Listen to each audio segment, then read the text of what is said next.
wassalatu wassalamu ala rasulillah sayyidina wa nabiyina Muhammad ibn Abdullah wa alihi wa sahbihi wa man walah wala hawla wala quwwata illa billah, amma ba'du.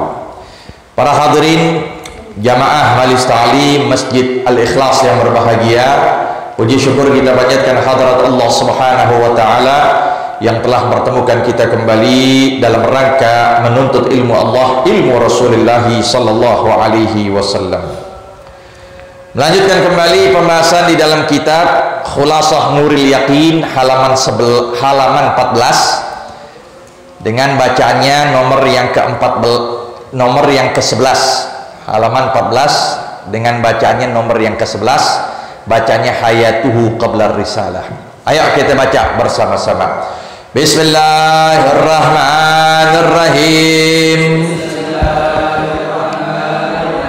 Qala al-musannifu. Bagi-bagiin dong. Udah? Hah? Sudah dibagiin? Hah? Iya. Qala al-musannifu rahimahumullahu ila an qala hayatuhu qabla risalati hinama qaraba al-arba'ina min umrihi ahabbal ibtiat anin nasi wal ibadah wa qad ikhtara li ibadatihi ghara Hira wa huwa jabalun ala tariqi Makkah wa kana ya'khudhu ma'ahu zadahu wa idza faragha raja'a ila zawjatihi as-sayyidati Khadijata fayakhudhu ghayrahu wa kana yata'abbadu ala dini jaddihi Ibrahim min ashrati ayyamin ila shahrin wallahu a'lam. Rabbi zidna ilma warzuqna ya Rasulullah salamun alaik ya rafi' asyani wa darajin.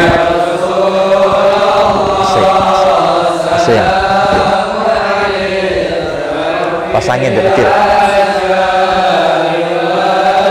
Mursalun bil haqi anta lana bikanilna ablagha darajin.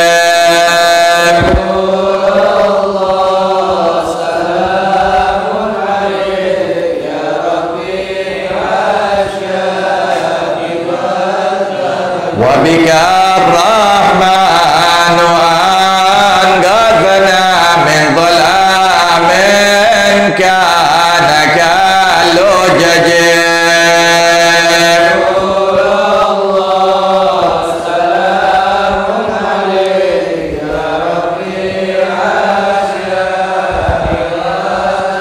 كل يوم أرتجي فرجا ربي عاجل منك بالفرج.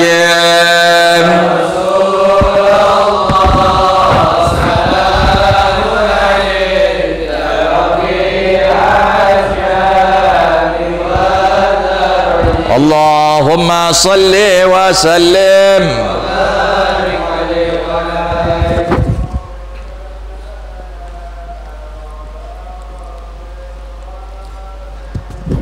Bismillahirrahmanirrahim. Qala al-musannif rahimahumullah wa nafa'ana bihi wa bi ulumihi fid dharaini amin. Radhiyallahu ta'ala anhu. Hayatuhu qabla risalati.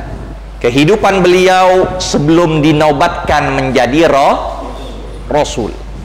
Apa kebiasaan, apa yang beliau lakukan dan kerjakan sebelum beliau menjadi nabi dan rasul.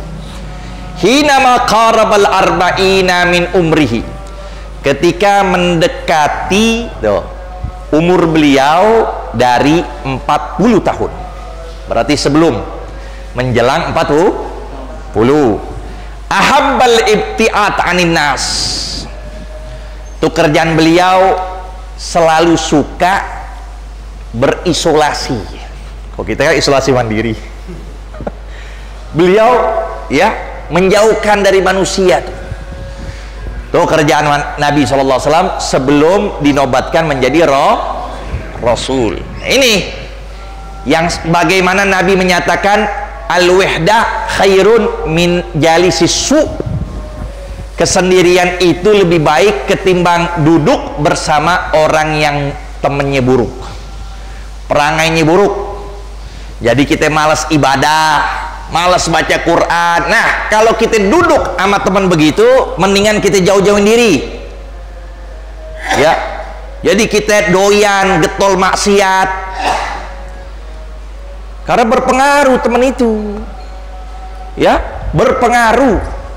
Temenkah, suamikah, istrikah, itu berpengaruh. Jadi membuat kita malas, membuat kita enggak mau ibadah. Itu sebabnya juga. Makanya dari situ Nabi nyatakan, kalau begitu kau dapatkan wahdah, sudah jauhin diri, asingkan diri kamu. Itu lebih baik ketimbang kamu duduk bersama orang yang buruk wataknya, akhlaknya. Tetapi Nabi nyatakan lagi, wal jalisus soleh khairun minal wahdah. Duduk engkau kepada orang soleh, duduk kamu di pengajian yang dengan sebabnya engkau dapat ilmu, mendekatkan diri kamu kepada Allah, itu lebih baik ketimbang kau sendirian ibadah. Ini sendirian main handphone sama juga. Ya, dia itu sendirian ibadah, baca Quran, wirid, zikir, tapi di situ ada majelis taklim. Maka majelis taklim itu lebih utama ketimbang engkau duduk sendirian. Tuh, itu kebiasaan Rasul sebelum usia 40.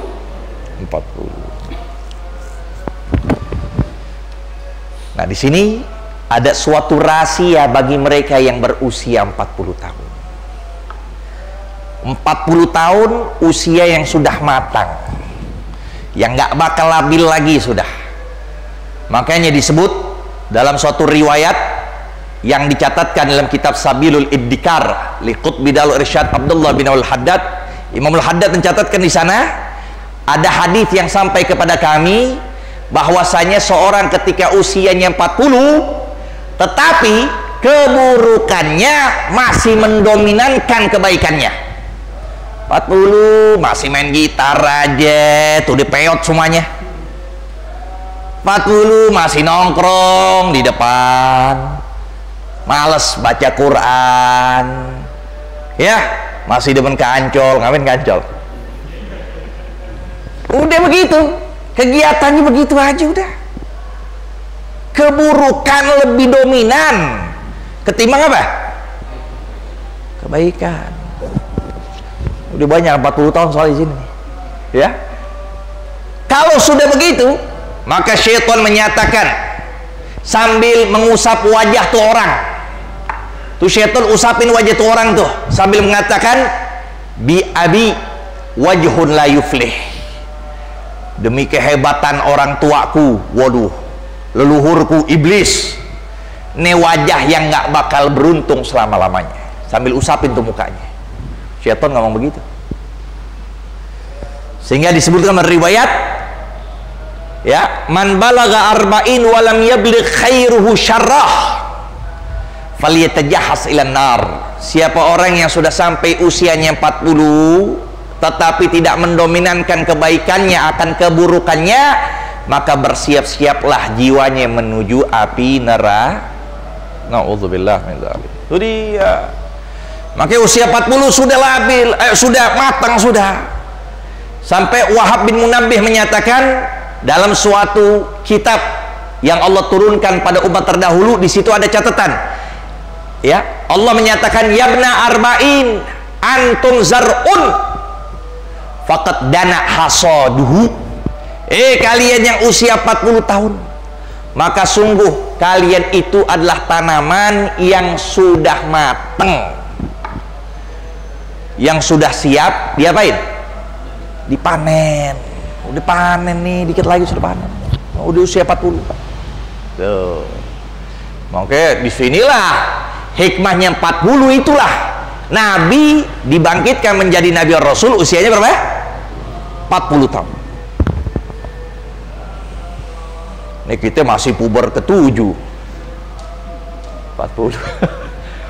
Imam Syafi'i usia 40 udah pakai tongkat. Usia 40 udah pakai tongkat. Ditanya, ya Imam, kenapa kau pakai tongkat? Beliau menyatakan, li azkura bihi bi annani musafir, agar aku mengingat dengannya aku ini bakal bepergi, anda bakal musafir. Udah 2/3 usia sudah terlewatkan, tinggal 1/3 lagi usia di alam dunia, yang Nabi nyatakan a'mar ummati baina sittin wa sab'in, banyaknya umur umatku kisaran 60 sampai 70. Kalau ambil 60 berarti 40 udah 2/3 usianya, tinggal 1/3 lagi. Makanya beliau pakai tongkat. Ya, kita orang tua aja jarang lihat pakai tongkat. Ngeliatnya kalau orang pakai tongkat udah kesian, ya tuh orang udah sakit terus tuh. Begitu, tuh orang udah sakit. Padahal tongkat kan sunnah. Nabi pakai tongkat bukan berarti ya apa? Tuh orang sakit. Iya, pakai Jumat, pakai tongkat. Ya, tuh siapa dulu jadi keingetan bahwa dia bakal pergian jauh. Inilah hikmah Nabi diutus usianya 40 tahun. Wal ibadah, tapi bukan hanya sendirian doang di rumah sambil nonton, sambil megang handphone. Bukan, beliau cinta kesendirian dan cinta ibadah terus beliau. Tuh. Ya. Wa qad ikhtara li ibadatihi ghara Hira, dan sungguh beliau memilih untuk ibadah tersebut yang beliau lakukan di gua namanya gua Hira, wa huwa jabal ala tariq Mekah. Dia adalah suatu pegunungan dari jalan menuju ke kota Mekah. Wa kana yakhudh mahu zadahu, dan Allah beliau mengambil senantiasa perbekalannya. Wa idza faragha raja ila zaujatihi as-sayyidati Khadijah, kalau sudah habis tuh bekal, turun beliau dari gua menuju rumahnya, maka sudah disiapkan lagi oleh istri tercinta Sayyidatuna Khadijah. Tuh, udah disiapin nama istrinya perbekalan. Lalu pergi lagi beliau menuju gua tersebut. Begitu. Wa kana yata'abbad ala dini jaddihi Ibrahim, dan adalah beliau itu beribadah atas agama yang dijalankan oleh kakek moyangnya Nabi Ibrahim. Jadi dari situlah, itu sebelum Jibril turun tuh ya. Nah, dari situlah didapatkan setelah Jibril turun dan selanjutnya banyak kecocokan syariat Nabi dengan syariat Nabi Allah Ibrahim. Di antaranya ketika Allah nyatakan dalam ayat wa idzibtala Ibrahim rabbuhu bikalimatin fa'atammahunna. Allah memberikan cobaan, memberikan ujian kepada Nabi Ibrahim dengan 10, maka Nabi Ibrahim selesaikan semuanya. Jadi syariat beliau 10. Nah, Abdullah bin Abbas mentafsirkan 10 itu 5 yang ada dalam muka, 5 lagi dalam keadaan dalam tubuhnya. Allah perintahkan Nabi Ibrahim yang muka ini pertama untuk berkumur-kumur dalam berwudu.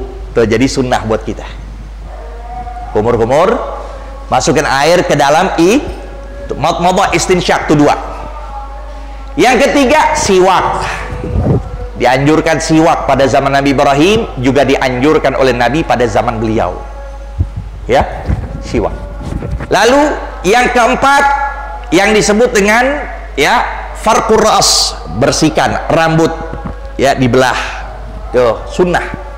Pada zaman Rasulullah juga begitu. Ya.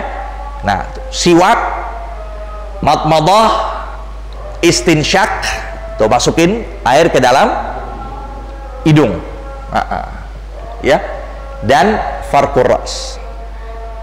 Dan yang kelima qassus syarib, cukur, bersihin apa? Kumis. Jadi 5 itu ada pada zaman Nabi Ibrahim, juga kita dianjurkan pada umat Rasulullah Sallallahu Alaihi Wasallam. Sama. Yang kelima berkaitan dengan tubuh. Pertama, cabut bulu ketiak, bukan dicukur, cabut. Sakit nggak tuh?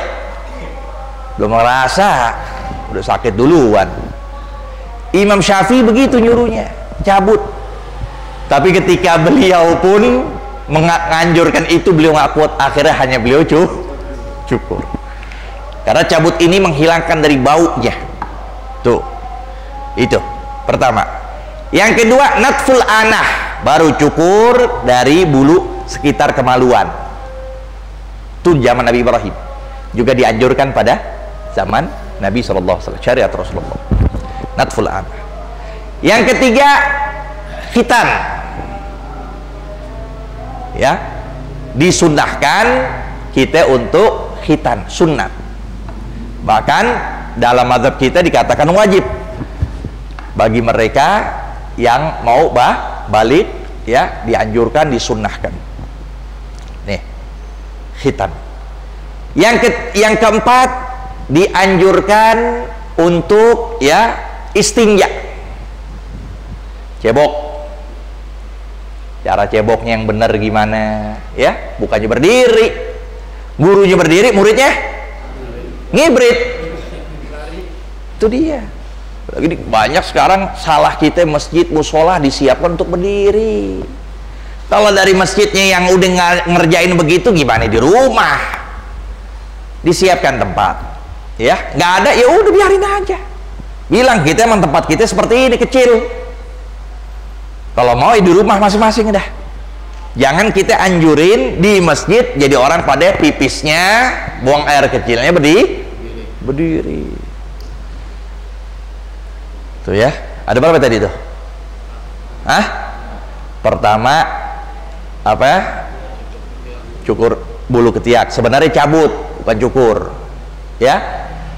Kalau perempuan kebalikan, cukur, bukan cabut.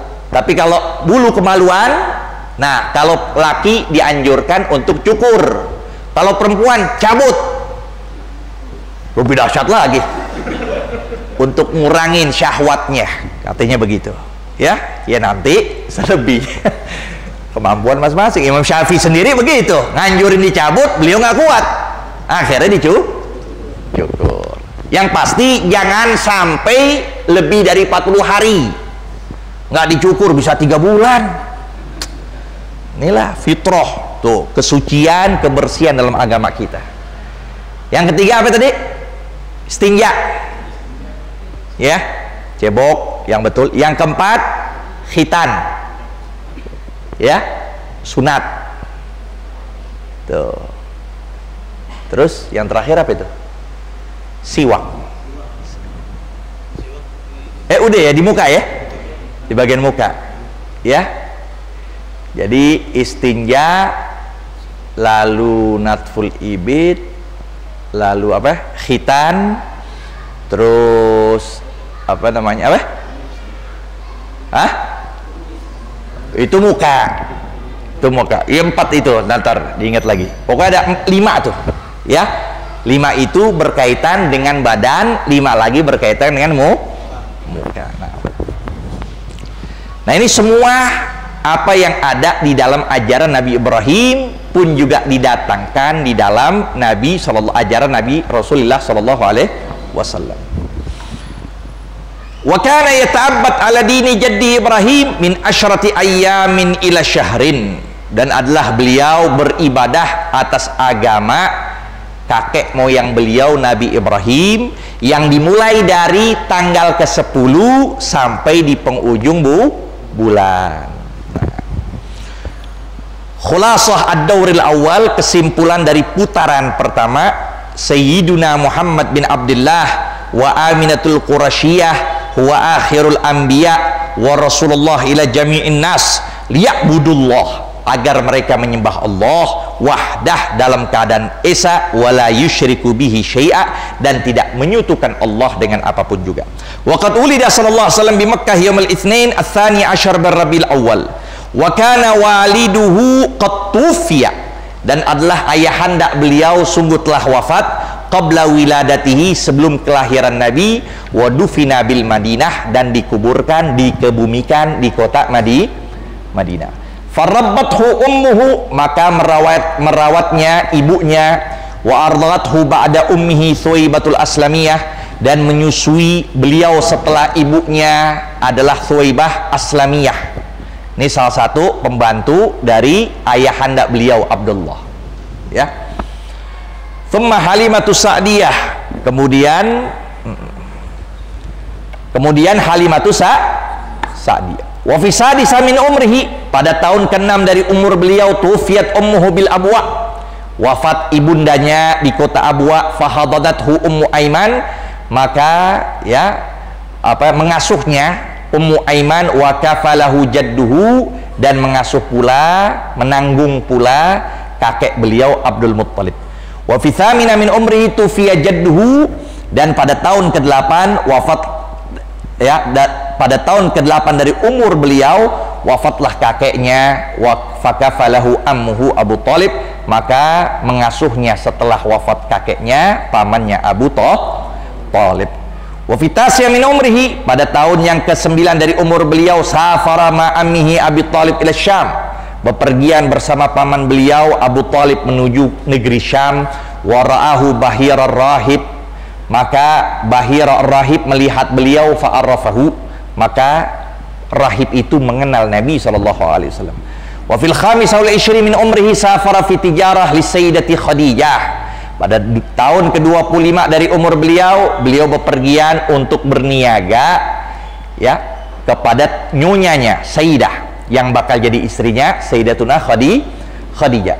Wa ba'da rujui bi syahrain tazawwaja biha, dan setelah kembalinya Nabi dari perdagangan tersebut, setelah 2 bulan menikahlah beliau dengan Sayyidatuna Khadijah. Wa kana umruha arba'ina sanah, umur beliau Sayyidatuna Khadijah 40 tahun. Wa fil khamisah wa 30 min umrihi ishtaraka ma Quraisy fi bina'il Ka'bah, pada tahun yang ke-35 dari umurnya, beliau ikut serta bersama kaum Quraisy di dalam membangun Ka'bah yang sudah hancur, lalu direnovasi lagi, beliau ikut serta di dalamnya. Wa hakama bainahum fi wad'i Hajaril Aswad makanahu, dan beliaulah yang memutuskan di antara mereka di dalam meletakkan Hajar Aswad tempatnya. Wa qad ishtahara baina qaumihi bil khisalil mahmudah, dan sungguh tersohor beliau di antara kaumnya dengan sifat-sifat yang terpuji. Wa kanu yuhibbunahu wa yahtarimunahu, adalah mereka mencintai Nabi dan menghormati Nabi. Hatta laqabuhu bil amin, sampailah mereka itu menjuluki beliau dengan al-amin. Wa qad hafizallahu min a'mal jahiliyah, dan sungguh Allah telah menjaga beliau dari perbuatan jahiliyah. Wa habbal ibti'at anin nas, dan beliau mencintai untuk menjauhi manusia. Hina ma qarabal arba'ina min umrih, ketika beliau mendekati 40 dari umurnya. Wa kana yata'abbad fi ghari Hira, adalah beliau itu beribadah di Gua ala dini jaddihi Ibrahim, atas menurut, ya, sesuai dengan anjuran syariat dari Nabi Allah Ibrahim. Ya, tadi itu kita ingat lagi tuh yang 5 itu. Pertama, ya, natful ibid, itu tadi mencabut dari yang kedua natful anah, ya, mencukur dari kemaluan, bulu maluan itu. Khitan istinja, ya, istinja, cebok. Nah, itu 4 ya. Itu berkaitan. Itu lagi Tuhan lupa masih Allah Muhammad. Jadi ada 5 berkaitan dengan muka, 5 lagi berkaitan dengan badan. Itu sama. Taklimul adhafir, gunting kuku. Itu dia udah selesai. Gunting kuku yang Ya, 5 tuh. Gunting kuku baik tangan ataukah kaki. Gunting kuku. Maka gunting kuku ini ajar Nabi Ibrahim. Tapi dianjurkan pula dalam ajaran Nabi Shallallahu Alaihi Wasallam. Ya. Ad-dawru tsani, putaran yang kedua sampai sini dulu. Wallahu a'lam. Rabbi zidna ilma warzuqna